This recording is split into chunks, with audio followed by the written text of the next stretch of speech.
অর্থনীতি চালাবেন কিভাবে এটাও কোরআন হাদিসে নাই, তাই না? রাজনীতি করবেন কিভাবে এটা তো কোরআন হাদিসে নাই। রাজনীতি শুধু মানুষ নিজের মতো করে করবে, তাই না? আহা, হ্যাঁ, আপনি এখন বলছেন আছে, তো কই কই আপনার রাজনীতিতে ইসলাম? আশ্চর্য কথা। আজকে যে বাংলাদেশে একজন চেয়ারম্যান হয়, ও নিজের ক্ষমতা বলা হয় না আপনার ভোটের মাধ্যমে হয়? আপনি বলতে পারেন না, রাস্তায় নামতে পারেন না? বাংলাদেশে 20 কোটি মানুষের 18 কোটি মুসলমান, এরা বলতে পারে না, রাস্তায় নামতে পারে না যে সকল বিধান বাতিল করে দাও, কোরআন হাদিসের বিধান সংসদে চালু করো, এটা বলতে পারে না? এমনিতে মাওলানা সাহেব যখন গরম বক্তব্য দেয়, আপনারা ইসলাম কি চান? হ্যাঁ চাই, অথচ ওর বউ লুচ্চামি করে, ওর বেটি ল্যাংটা হয়ে ঘুরে, ও হলো হারাম খায়, গাঁজা খেয়ে বসেছে মাহফিলে। কথা বুঝেননি মনে হয়? কথা কঠিন হচ্ছে। হ্যাঁ, বাংলাদেশের মানুষের আবেগ বেশি, বিবেক কম। যেই লোকটা বলল মাহফিলে বা জুমার খুতবায় আমরা ইসলাম চাই, ও শুধু ওটা মুখের কথা। কেন? ও যদি ইসলাম চায়, ওর বিড়ি খাওয়া বন্ধ হয়ে যাবে, ওর সিগারেট খাওয়া বন্ধ হবে, ও চাবে না। ও মুখে এমনিতে কান্না করছে। ও অধিকাংশ মানুষই মুনাফিক। ও বেটিকে ল্যাংটা করে ঘুরতে পারবে না, ও ব্যবসায় দুর্নীতি করতে পারবে না, সিন্ডিকেট করতে পারবে না, ছিনতাই করতে পারবে না, চুরি করতে পারবে না, মদ খেতে পারবে না, ও ধরা খাবে প্রথমে। একজন লোকের একটা কুকুর ছিল, খুব ভালো কুকুর। তো লোকটা সফরে যাবে, কুকুরও খুব নাসর কুকুর, সেও সফরে বের হয়ে মালিকের সাথে। তো কুকুরটা মালিকের সাথে সফরে বের হয়েছে, 2 দিন না খাওয়া কুকুর। কুকুরটা কান্নাকাটি করছে ক্ষুধার জ্বালায়। কুকুরের কান্না দেখে মালিকও কান্নাকাটি করছে।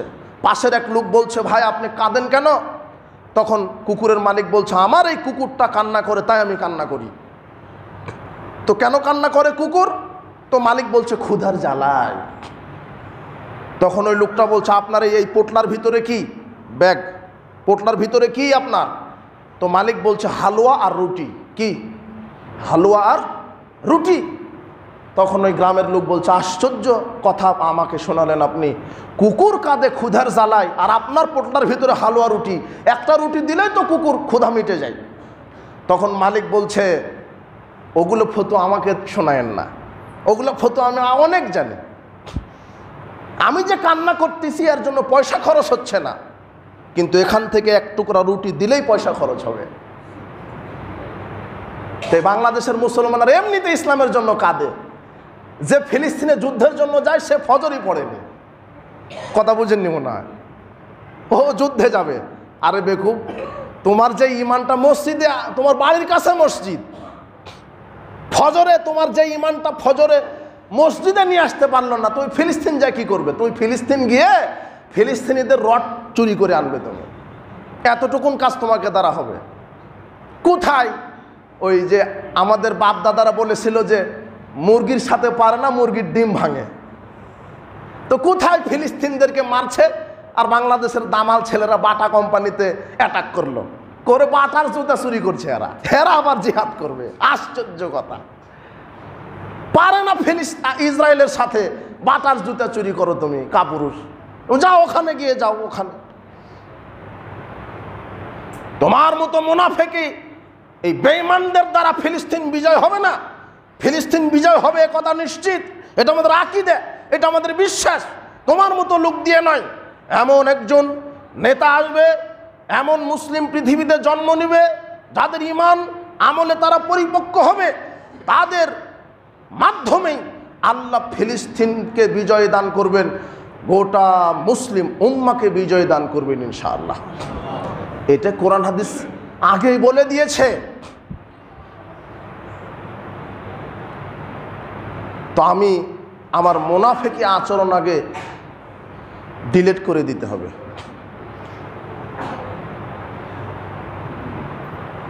সমাজ কিভাবে চালাবেন এই বিধান কোরআন হাদিসে আছে। শিক্ষা কিভাবে প্রণয়ন করবেন এটা কোরআন হাদিসে আছে। রাজনীতি কিভাবে করবেন এটাও কোথায় আছে? কোরআন হাদিসে আছে। কিন্তু আপনার এই বাংলাদেশের কথাই বলি, দেখেন শিক্ষা ব্যবস্থা, দেখেন সমাজ ব্যবস্থা, দেখেন অর্থনীতি ব্যবস্থা, দেখেন রাজনৈতিক ব্যবস্থা, সব একেবারে কোরআন সুন্নাহ দ্বারা চলছে, তাই না? চলছে না? আমি যদি এখনই বলি সালাত আদায় করেন কার বিধানে? আল্লাহর। হজ করেন কার বিধানে? আল্লাহর। সিয়াম রাখেন কার বিধানে? আল্লাহর। তো ব্যাংকে চাকরি করেন কার বিধানে? শেষ। হাজী সাহেবের লাজবাব। মিয়া সাহেব আপনি রাজনীতি করেন, এমপি মন্ত্রী চেয়ারম্যান কার বিধানে? হাজী সাহেব লাজবাব। বুঝেননি মনে হয় কথা? কথা কি বুঝতে পারলেন? শোনেন, আমি আপনার নেতৃত্বে ভাগ বসাতে আসিনি মিয়া সাহেব। ইসলাম নেতার পরিবর্তন চায় না, ইসলাম নীতির পরিবর্তন চায়। কিসের পরিবর্তন? ওই যে শেখ হাসিনা ও চলে গেল কেন? ও থাক, অথবা তার ছেলেকে সজীব ওয়াজেদ জয়, ও থাক প্রধানমন্ত্রী, বাংলাদেশের প্রধানমন্ত্রী সজীব ওয়াজেদ জয়। ও মুসলিম না খ্রিস্টান? মুসলিম। বাংলাদেশের অধিকাংশ লোক কি মুসলিম? তাহলে তাকে করতে হবে বাংলাদেশের 300টা সিটে 300 জন আলেম ওলামাকে নেতা হিসেবে, মন্ত্রী এমপি হিসেবে বসিয়ে দিবে, আর সংবিধান করবে কোরআন আর হাদিস, আর সে হবে প্রধানমন্ত্রী। কোনো আপত্তি আছে আপনার? না বলছে আপত্তি আছে। ওকে সরাও, আমার খাওয়া লাগবে, আমার চরমনাইকে বসতে দিব না, আমি জামাত, আমাকে বসতে হবে। চরমনাই বলছে জামাতকে নয়, আমি। আবারও বলছে বিএনপি বলছে যে আমি। ওকে সরা দাও। কিসের এই ঘষাঘষির রাজনীতি? এই দলীয় রাজনীতি কি? আশ্চর্য কথা, বাংলাদেশ স্বাধীন হওয়ার পরে এই 51-52 বছর বাংলাদেশের জনগণ দলের সরকার পেয়েছে, আজ পর্যন্ত কোনো জাতি জনগণের সরকার এখনো পায়নি। জনগণের সরকার পেয়েছেন, যেই দল ক্ষমতায় যায় সেই দলের সাফাই গায়, আর অন্য সব দল বাতিল। ওকে বাতিল ঘোষণা করো, ও বাতিল। আশ্চর্য কথা, যে বাতিল ঘোষণা করলো সেই দেশে নাই। কি আশ্চর্য কথা! দলীয় রাজনীতি চলবে মানে বাংলাদেশের মন্ত্রী হবে, সরকার হবে জনগণের। কিসের বিএনপির সরকার? কিসের আওয়ামী লীগের সরকার? কিসের জামাতের সরকার? কেন সবাই ঐক্যবদ্ধ হয়ে সরকার গঠন করতে পারে না? সৌদি আরবে কোনো দল আছে? কুয়েত, কাতার, মালয়েশিয়া কোনো দল আছে? তাদের সংবিধান কি? কোরআন হাদিস। বাংলাদেশে এত দল কেন? আমরাই, মুসলমানেরাই। খাদ্যে ভেজাল দেয় কারা বেশি বাংলাদেশে? হিন্দু না মুসলমানেরা? ওজনে কম দেয় কারা? জেনা করে কারা বেশি? দুর্নীতি করে কারা বেশি? হিন্দু না মুসলমানেরা? আমরাই। যেটা বলবো বলবেন যে আমরাই, অথচ আমরা মুসলিম। হাজী সাহেব কাপড় বিক্রি করছে, বলছে যে আল্লাহর কসম 5,000 টাকা দিয়ে কিনায় আছে, অথচ কিনা আছে 2,000 টাকা দিয়ে। যখন মিথ্যা কথায় কাপড় বিক্রি করছে তখন 2 বার হজ করা। মাদ্রাসার প্রিন্সিপাল বলছে যে আমি সুপারিশ করব না, 5 লক্ষ টাকা মিষ্টি খাওয়ার জন্য দিতে হবে।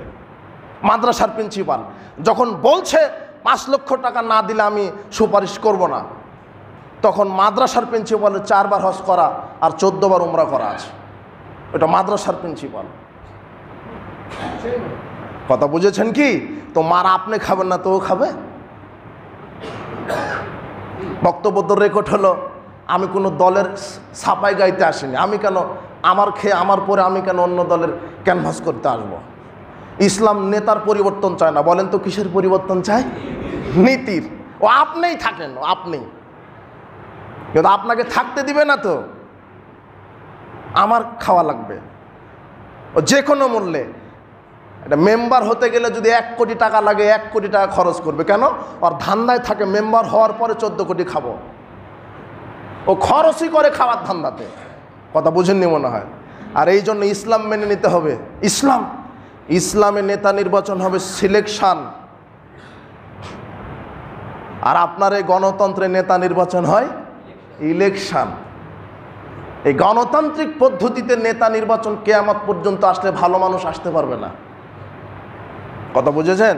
তার প্রমাণ এই 52 বছর আপনি দেখেন। কি সুদ বন্ধ করতে পেরেছে কোনো মুসলিম সরকার এসে? ওই মদ বন্ধ করতে পেরেছে? মাদক বন্ধ করতে পেরেছে? এই নেতারাই বলবে মাদক যদি বন্ধ করি তাহলে বিদেশি মামুরা আসলে আপ্যায়ন করবো কি দিয়ে? ব্যাংক থেকে লোন দিবে না। এরাই মাদক দিয়ে সেবা করে।